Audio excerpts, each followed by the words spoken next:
Welcome back to our channel friends. मैं आप सबका अपने चैनल स्टॉक्स वाले पे बहुत स्वागत करता हूँ दोस्तों। ये fill family day fill numbers आज 11 अप्रैल रही बात भारतीय शेयर बाजार की। स्ट्रॉन्ग मोमेंटम अभी भी देखने को मिल रहा है। पिछले 10 दिनों में गाइस आपने ये विटनेस किया होगा कि मार्केट में अच्छी खासी रिकवरी देखने को मिल चुकी है और पोर्टफोलियो का रंग दोस्तों बहुत लोगों का नेगेटिव से हरे में आता हुआ दिखाई ज़रूर दिया होगा। तो ऑन एन एवरेज की बात की जाए तो ऑफकोर्स का सबके पोर्टफोलियो में 5 से 6% के आसपास उछाल ज़रूर हुआ होगा। तो ऑफकोर्स गैस मार्केट जब गिरता है ना तो अच्छे खासे स्टॉक्स में भी गिरावट होती है। बट यस, मार्केट में रिकवरी के बाद कौन कौन से स्टॉक अच्छे खासे रिकवर होते हैं ये बहुत ही इंपॉर्टेंट होता है। बट इसी बीच में गैस एक ऐसी अपडेट एक ऐसे शेयर होल्डर्स को लिए देखने को मिल रही है जो लॉन्ग टर्म में इनके लिए वरदान से कम नहीं है। तो ऑफकोर्स गैस वैल्यू अनलॉकिंग एक ऐसा थ्योरी है जो नए निवेशक को शायद पता ना हो, लेकिन जो लॉन्ग टर्म पुराने निवेशक हैं उनको अच्छे से पता है कि डीमर्जर के बाद न्यू एंटिटी की वैल्यू अनलॉकिंग जब होती है या फिर नई लिस्टिंग होती है उनकी सब्सिडरी कंपनी की, उनको कितना बेनिफिट हो सकता है। तो फटाफट डिस्कस करेंगे, बहुत ही इंटरेस्टिंग वीडियो होने वाली है। चैनल फर्स्ट टाइम होंगे सब्सक्राइब कर सकते हैं इस तरह की क्वालिटी कंटेंट को सबसे पहले एक्सेस करने के लिए। Now without dealing any for time let's begin.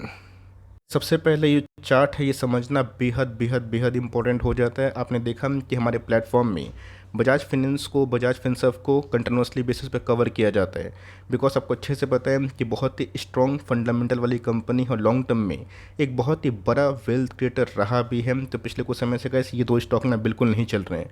But यहाँ पे गैस जो कॉन्सेप्ट है ये समझना बेहद इंपॉर्टेंट है कि कौन सा शेयर अपने सब्सिडरी को लॉन्ग टर्म में लिस्ट करवा सकता है और सबसे इंपॉर्टेंट जो उनकी पेरेंट कंपनी है वो कौन से नए बिजनेस में आ सकती है। आपने देखा दोस्तों कि हाल फिलहाल में रिलायंस ने डीमर्जर की अनाउंसमेंट की जहाँ पे जियो के फाइनेंशियल सर्विसेज के शेयर आपको एक्स्ट्रा मिलेंगे, है ना।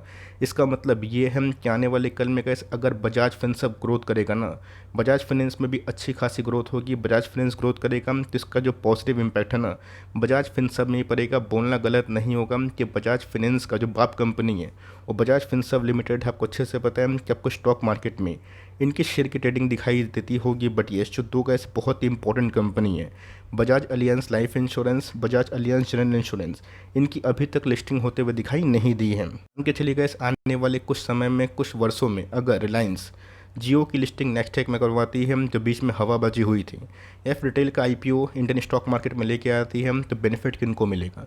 बेनिफिट उन्हीं को मिलेगा जो रिलायंस का शेयर होल्ड करते हैं। तो आने वाले कल में गैस बजाज फिनसर्व की बात की जाए, अगर आप उसको होल्ड करते हैं तो इन दोनों में से कोई बिजनेस का अगर अलग से लिस्टिंग होता है उसका गैस जो मलाई है आप ही को मिलेगा, जस्ट लाइक जियो फाइनेंशियल सर्विसेज का।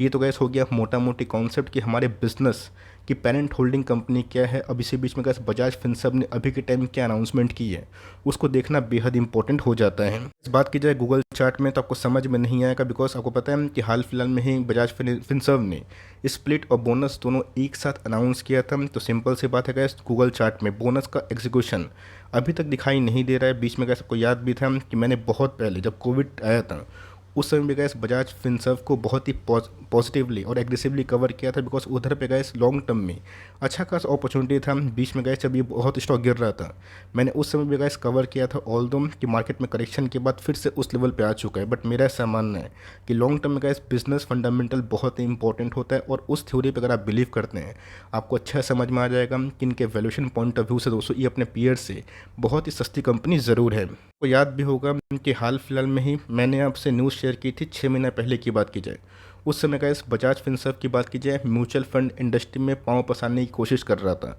अभी तो अगर आप देखें तो finally guys Bajaj Finserv mutual fund files papers to launch 7 scheme. तो आप देख सकते हैं कि आने वाले कल में दोस्तों ये कंपनी इंश्योरेंस के साथ साथ म्यूचुअल फंड इंडस्ट्री में भी अपने पाँव को पसार रही है। और फाइनली गाइस जिसका हम लोग वेट कर रहे थे वो हमें आता हुआ देखने को मिल चुका है। एक तो गैस बहुत ही पुराना मल्टी बैगर के संग बहुत पुरानी कंपनी है। तो मार्केट में गैस म्यूचुअल फंड में जो इंडस्ट्री है उसमें काफ़ी ग्रोथ भी है लेकिन कंपटीशन बहुत ही हाई है। तो ऑफकोर्स गैस अपने कस्टमर को ये ईजिली ग्रैब कर सकते हैं। तो ऑफकोर्स गैस आने वाले कल में जो कंपनी म्यूचुअल फंड में काम करना शुरू कर रही है उनके इंश्योरेंस बिजनेस अलग हैं, उनके बजाज फाइनेंस में अलग होल्डिंग है जिससे वो कमाई भी करते हैं। तो यहाँ पे gas long term point of view से ये बहुत ही तगड़ी और अच्छी न्यूज़ है उन सब निवेशक के लिए जो इसमें एंट्री करे हुए हैं या फिर एंट्री लेने का सोच रहे हैं। देखिए दोस्तों एकदम लेटेस्ट न्यूज़ हमें देखने को मिल रही है जहाँ पे बजाज फिनसर्व म्यूचुअल फंड की बात की जाए, लेटेस्ट जो इंट्रेंट है ये म्यूचुअल फंड इंडस्ट्री में ले चुका है और गैस उन्होंने पेपर ही फाइल कर दिया है। और बहुत सारी स्कीम कंपनी लॉन्च करेगी जिसमें इक्विटी है, डेट है, हाइब्रिड है। और इस पे अगर आप गौर करें तो यहाँ पे कई 7 अलग अलग जो एक बड़ा बड़ा स्कीम होता है दोस्तों, बड़ा बड़ा अगर आप देखें बास्केट होता है, कंपनी उसमें भी एग्रेसिवली काम ज़रूर करेगी। को अच्छे से पता है guys कि अगर आप म्यूचुअल फंड में निवेश करते हैं तो बहुत सारे कैप्स होते हैं, लार्ज कैप होते हैं, मिड कैप होते हैं, फ्लेक्सी कैप होते हैं, हाइब्रिड होते हैं, डेट होता है और बहुत सारे इंस्ट्रूमेंट हमें देखने को मिलते हैं। बट इसी बीच में दोस्तों जो कंपनी ग्रोथ पे ध्यान दें, और मैंने क्या बताया कि ग्रसिम की एंट्री से ये चीज़ आप साफ कर सकते हैं कि पेंट इंडस्ट्री में अभी भी बहुत ग्रोथ है। और ग्रसिम की बात की जाए तो आपको अच्छे से पता है कि वो अपनी डिपेंडेंसी एक सेक्टर पर निर्भर नहीं करना चाहती है। तो बीच में गैस आपने एस्टल में देखा क्या हुआ, एस्टल गैस फॉसेट से, बाथवेयर से और जितने भी गैस अलग इंडस्ट्री हैं जिसमें पेंट को भी, जेम पेंट्स को एस्टल ने एक्वायर किया था, वो गैस कंपनी एडहेसिव में भी है। तो मार्केट में गैस एक्सट्रीम कंपटीशन से प्रमोटर कौन कौन से समय पे कौन कौन से सही दाव खेलते हैं ये बहुत इंपॉर्टेंट हो जाते हैं। तो बजाज फाइनेंस की बात की जाए, एक बहुत ही प्रूवन मल्टीबैगर स्टॉक है, लेकिन उससे भी गैस प्रूवन और सेफ स्टॉक की बात की जाए बजाज फिनसर्व ज़रूर है, बिकॉज उसकी पेरेंट कंपनी होने के साथ साथ उनके बिजनेस की बात की जाए काफ़ी डाइवर्सिफाई है और long term investment point of view से गैस इस कंपनी को काफ़ी हद तक बेनिफिट मिल सकता है। याद भी होगा दोस्तों अगर आप चैनल से रेगुलरली जुड़े हुए हैं, बीच में गैस स्प्लिट बोनस नहीं हुआ होता तो ये शायद आपको 13-14 हज़ार के आसपास दिखाई पड़ता है। इसके पहले भी गैस जब स्टॉक बहुत बीट एंड डाउन था, मैंने आपको साफ से बताया था कि ऐसी कंपनी को टाइमिंग ना करें।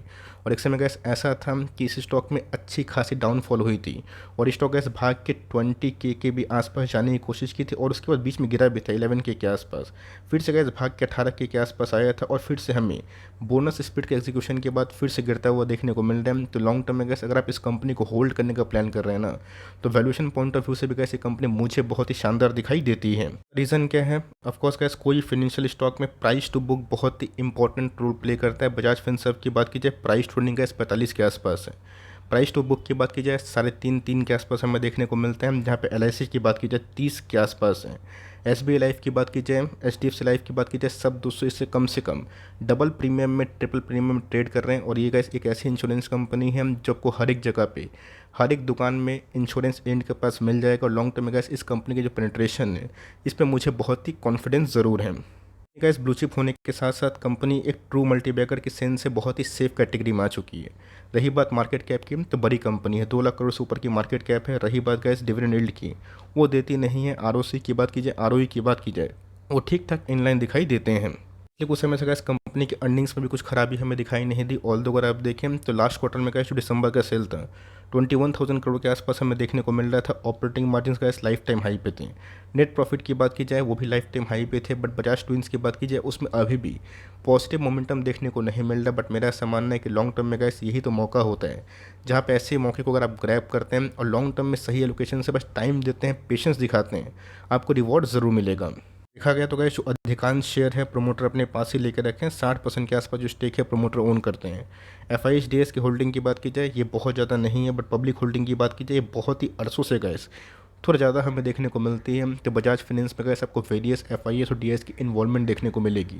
बट बजाज फिनसर्व की बात की जाए इसमें गैस पब्लिक होल्डिंग कुछ ज़्यादा है, बट इससे आपको डरने की कोई बात नहीं है। वैल्यूएशन पॉइंट ऑफ व्यू से गैस काफ़ी रीजनेबल है। और जो कंपनी गैस अपने टॉप लाइन को ग्रोथ करने के लिए नए बिजनेस में एंट्री करता है उसका फॉर्चून गैस मेरे हिसाब से काफ़ी अच्छा ज़रूर होता है। पहले भी गैस मैंने बॉलिंजर बैंड में फिबोनाची पैटर्न ऐड करके आपको बताने की कोशिश की थी कि हमें फिबोनाची पैटर्न से जज करना है कि 200 का मूविंग एवरेज में जो मूविंग एवरेज है वीकली चार्ट पे वो कंपनी तोड़ रही है फिर नहीं तोड़ रही है। इसके पहले भी गैस वही चार्ट पैटर्न हमें देखने को मिला था जहाँ पे 200 का मूविंग एवरेज को टच करने के संग वीकली चार्ट पे कंपनी ने सॉलिड बाउंस बैक किया था और फिर से गिरा जब मार्केट में वीकनेस थी। और गैस फिर से हमें एक बाउंस बैक की कोशिश ज़रूर देखने को मिल रही है। तो मेरा ऐसा मानना है कि अगर आप निवेश करने का प्लान कर रहे हैं, गो स्लोली बट स्टैगर्ड आप चाहे तो बाइंग कर सकते हैं और लॉन्ग टर्म में गैस ऐसी कंपनी को स्टे करिए। बहुत लोगों ने सही टाइम पे एग्जिट किया, उनके प्रॉफिट बने भी, और बहुत लोग वेट एंड वॉच कर रहे हैं। तो आपके पास ये कंपनी है, बिल्कुल पैनिक ना करें। बहुत लोग कमेंट करते हैं कि सर बजाज फाइनेंस और बजाज फिनसर्व कब चलेगा, तो टाइम देना पड़ेगा दोस्तों। इनके अर्निंग्स में कोई खराबी नहीं है। हाई इंटरेस्ट रेट का जो माहौल है ऑलमोस्ट ओवर आप कंसिडर कर सकते हैं कि फिर फर्दर अगर होता है तो एक सरप्राइज अगर मान के चलिए आता भी है, इससे बड़ी कंपनी डैमेज नहीं होगी। लेकिन यार छोटी कंपनी का गैस बता पाना ये बहुत मुश्किल वाली बात ज़रूर है। तो लॉन्ग टर्म व्यू से गैस अगर मुझे लगता है कि बजाज फिनसर्व में ग्रोथ के संग इनकी वैल्यू अनलॉकिंग की थ्योरी है, तो आपको क्या लगता है? बिकॉज इनके गैस 2 ऐसे बिजनेस हैं जो मार्केट में लिस्ट नहीं है, तो उनकी गाइस जब लिस्टिंग होगी ना तो वो बहुत ही अच्छी होगी और लॉन्ग टर्म में गाइस इस कंपनी में मुझे लगता है कि पैसे बनेंगे, थोड़ा स्लो बने बट बनेंगे ज़रूर।